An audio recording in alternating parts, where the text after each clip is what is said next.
5.1 Plan Resource Management. Plan resource management is the process of defining how to estimate, acquire, manage and use team and physical resources. The key benefit of this process is that it establishes the approach and level of management effort needed for managing project resources based on the type and complexity of the project. This process is performed once or predetermined times in the project.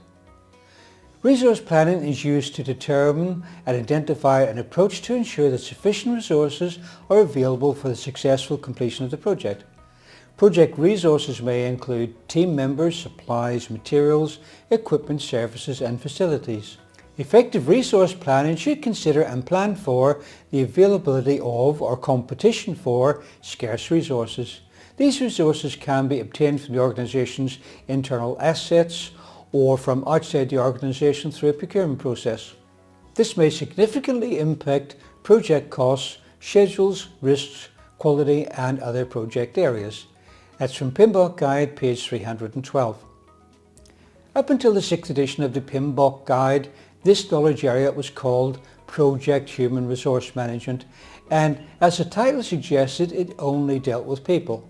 But PMI expanded it to include all of the resources, as a number of the processes are similar, and this process for developing a resource management plan is a new addition too, i.e. it hasn't been in the PMBOK guides before this one. Plan resource management inputs. Number 1 is a project charter. The project charter is the first document to be created, and the project doesn't actually exist until it has been signed off, and it is signed off before even the scope statement is created. There's a tendency to think of the project charter as merely an historical document which can be safely held in a file somewhere. It is actually required a number of times on the project, and for the examination it would be a good bit of research to find out when it is used. The main reason is that it's a very high level view of what the project hopes to achieve, why it hopes to achieve it. It also has a milestone chart which gives us a what will happen when overview of the schedule. It also has key stakeholder lists and pre-approved finance resources. When you're managing a project, it's so easy to get caught up in managing the project that you lose sight of what you're actually meant to be doing and why. And so referring back to the project charter helps you to remain grounded and focused. In the real world, in real projects, I have found that people very seldom consider the project charter once a project is underway, and I expect it's the same with your organisation too. But always remember for the exam, the questions are not based on what you do or what your organisation does. When answering PMP questions, you should always do what the PMBOK says to do. That's the clue to success in the exam. Input number 2, project management plan. And the components we're looking at here are the quality management plan. This plan helps define the level of resources that will be required to achieve, maintain the defined level of quality and achieve the metrics for the project.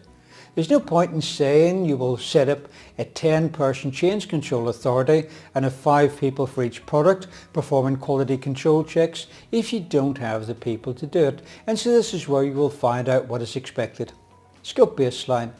The scope baseline identifies the deliverables that drive the types and quantities of resources that will need to be managed.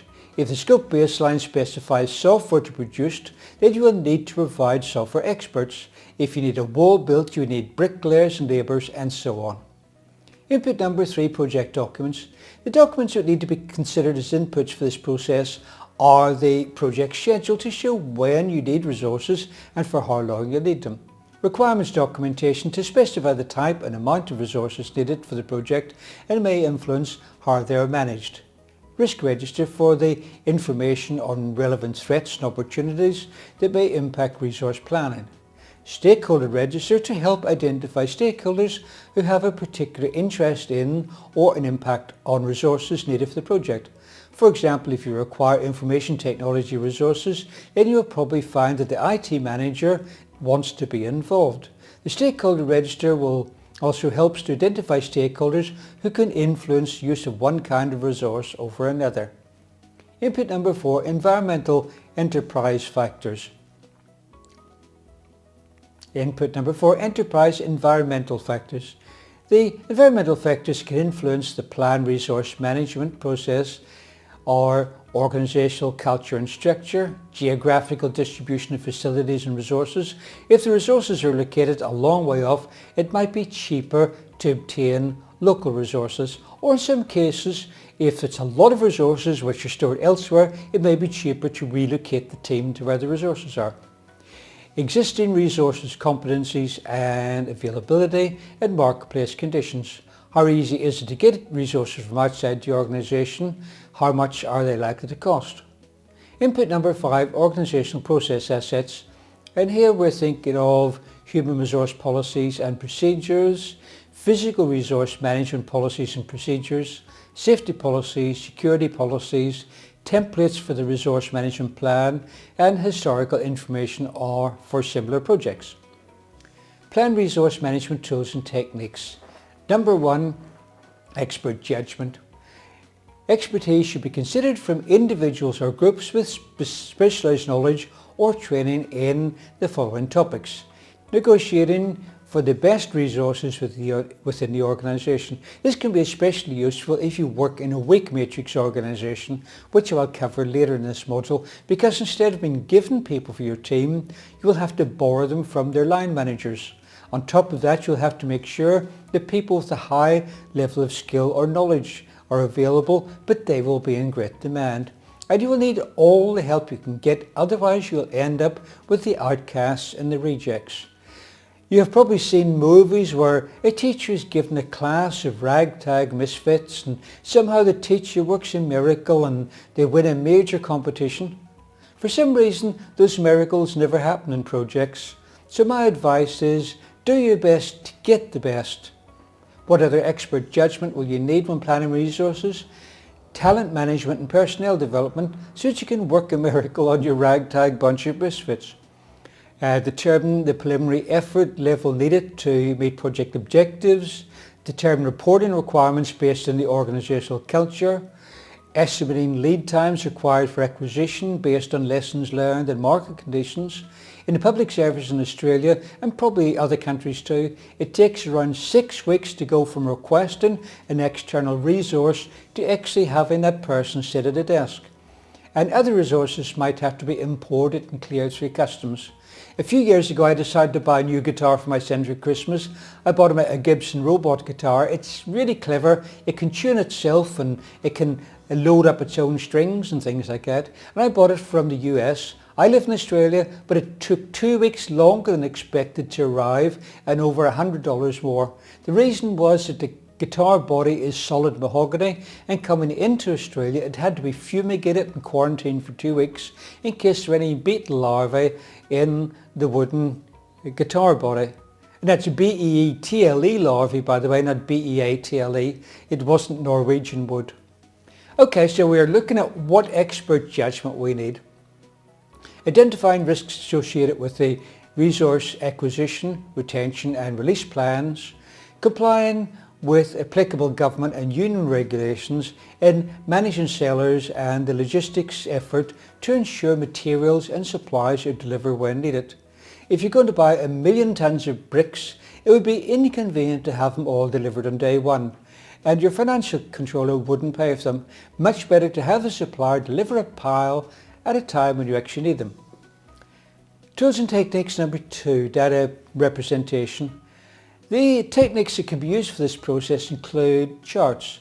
What data are we intending to represent? Largely we're trying to show hierarchical relationships between classes of resources. For example, when considering people, most fall into hierarchical matrix or text-oriented formats, but one of the most common charts is known as the org chart, which is short for organizational chart. It's a graphical top-down format.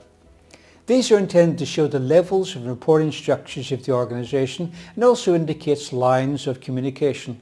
A similar structure is often used to show the levels and reporting structures in a team. However, if we are particularly interested in detailed responsibilities, then a text-based chart is usually preferred. And the goal of all of the above is to ensure that all team members have a clear understanding of the roles and responsibilities and who they report to, but also so that they can allocate a work package to an owner without confusion of the responsibility. Other charts include work breakdown structures. This is often drawn in a similar way to the org chart, and it's quite easy for people to understand quickly, even people who haven't seen one before. Please remember the work breakdown structure contains only deliverables, not activities. The work breakdown structure is designed to show how project deliverables are broken down into work packages and provide a way of showing high-level areas of responsibility. Organizational breakdown structure. Be careful in the examination if you see this question, because with the stress of the examination, many people think of an org chart when they see organizational breakdown structure. What's the difference? An org chart shows people broken down by levels of responsibility, but an organizational breakdown structure shows the organization broken down by departments or area or team, not the people within them, and with the project activities or work packages listed under each department. This way, each department in an organization can see at a glance which project deliverables are assigned to them. Resource breakdown structure. This is another hierarchical list in team and physical resources related by category and resource type that is used for planning, managing and controlling project work. Each descending level represents an increasingly detailed description of the resource until the information is small enough to be used in conjunction with the work breakdown structure to allow the work to be planned, monitored and controlled.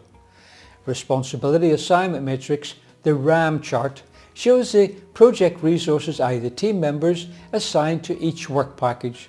It's used to illustrate the connections between work packages or activities and project team members. A RAM can be high level, showing responsibilities for the project team or group, or low level, showing responsibilities for individuals. In the low level RAM, the matrix format shows all activities associated with one person and all people associated with one activity. This also ensures that there's only one person accountable for any one task to avoid confusion as to who ultimately is in charge or has authority for the work. One example of a RAM is a RACI, Responsible, Accountable, Consult and Inform chart, shown in figure 9.4. The sample chart shows the work to be done in the left column as activities. The assigned resources in this example could be individuals, but they may also be groups. Please remember for the exam, a RACI chart is a useful tool to use to ensure clear assignments of roles and responsibilities when the team consists of internal and external resources. Also, it is important to know what the RACI means. There are two common exam questions on this acronym.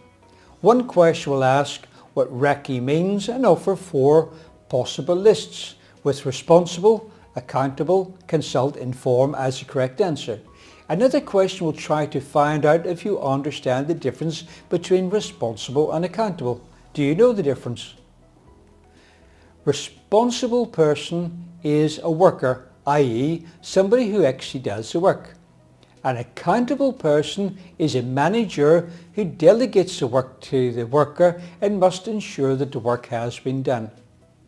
Text-oriented chart formats. Team member responsibilities, authority, competencies and qualifications that require detailed descriptions can be specified in text-oriented formats. If you try to show these in a hierarchical format, you get too messy and you just can't see the details clearly.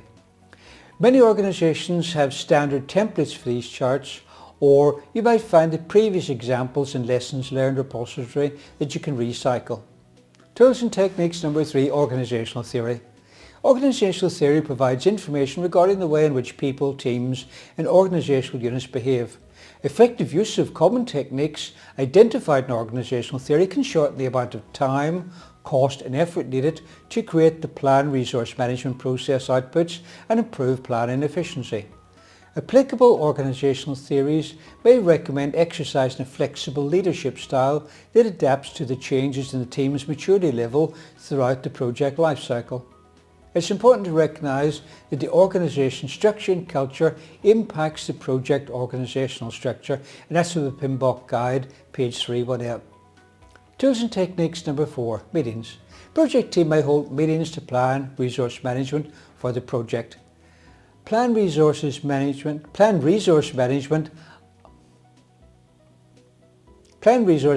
outputs. Output number 1, resource management plan. The resource management plan is a component of the project management plan that provides guidance on how project resources should be categorized, allocated, managed and released. It may be divided between the team management plan and the physical resource management plan according to the specifics of the project.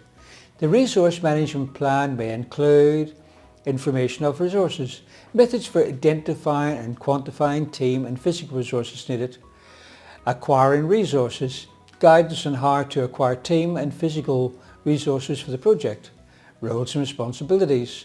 A role is the function performed by or assigned to a person on the project. Examples of project roles are civil engineer, business analyst and testing coordinator. Authority, the rights to apply project resources, make decisions, sign approvals, accept deliverables and influence others to carry out the work of the project. Examples of decisions that need clear authority include the selection of a method for completing an activity, quality acceptance criteria and how to respond to project variances. For the exam, please note that team members operate best when their individual levels of authority match their individual competencies. Responsibility. The assigned duties and work that a project team member is expected to perform in order to complete the project's activities. Remember the Raki chart I said responsible means a worker. Competence, the skill and capacity required to complete assigned activities within a project constraint. If project team members do not possess required competencies, performance can be jeopardized. When such mismatches are identified, proactive responses are training, hiring, schedule changes or scope changes, and they can be initiated. Project organizational charts. A project organizational chart is a graphic display of project team members and their reporting relationships. It can be formal or informal, highly detailed or broadly framed based on the needs of the project. Remember, the PMBOK guide is not prescriptive. For example, the project organisation chart for a 3,000 person disaster response team will have greater detail than a project organisational chart for an internal 20 person project. Project team resource management. Guidance on how project team resources should be identified, staffed, managed and eventually released. Training. Training strategies for team members. This could be to train them internally, face-to-face, train externally, online training, on-the-job training, train the trainer and all sorts of other methods. Team development. Methods for developing the project team, which we'll cover later. Resource control. Methods for ensuring adequate physical resources are available as needed and that the acquisition of physical resources is optimized for project needs.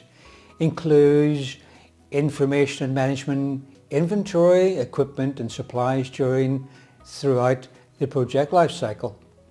If you run out of materials, even for a short time, it will have a negative impact on the project. But if you have too much too soon, you have to pay for storage. There could be risks associated with storing 1 million litres of diesel fuel and the resources could deteriorate before use. You know what it's like when you have to glue together a couple of pieces of wood. You look in the cupboard and you find a tube of glue as big as your forearm, but the glue inside is as hard as a rock. So you go to the hardware store to buy a new tube of glue. They give you a choice of a tiny little one the size of a tube of lipstick for $5 or a huge one the size of your forearm for $7. You buy the $7 one because it's much better value, right?